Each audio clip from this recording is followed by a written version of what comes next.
ঈমানদারগণ, হে মুমিনগণ, আমি আল্লাহ তোমাদেরকে বলছি, ইত্তাকুল্লাহ, আল্লাহকে ভয় করো, আল্লাহকে ভয় করো, আল্লাহকে ভয় করো, আল্লাহকে ভয় করো, আল্লাহকে ভয় করো।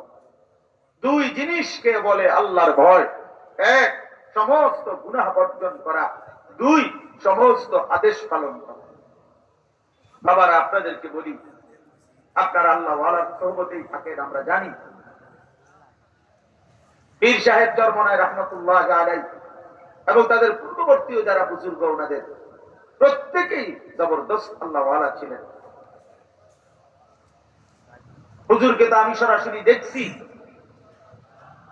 আল্লামা ফজলুল করিম রহমতুল্লাহ আলাইহি অনেক দেখছি ছাত্র জীবনে। আমাদের চাঁদপুর পরিচয় যখন করতাম, অনেক আসতেন, দেখছি আমরা। তো উম্মতকে চোখের পানি ফেলে ফেলেই দিন বুঝতে, চোখের পানি ফেলে ফেলেই দিন ফিকির ছিল। উম্মতের চোখে পানি ঝরবে, কবরের ভয় আসবে, জাহান্নামের ভয় আসবে, আখিরাতের ফিকির আসবে।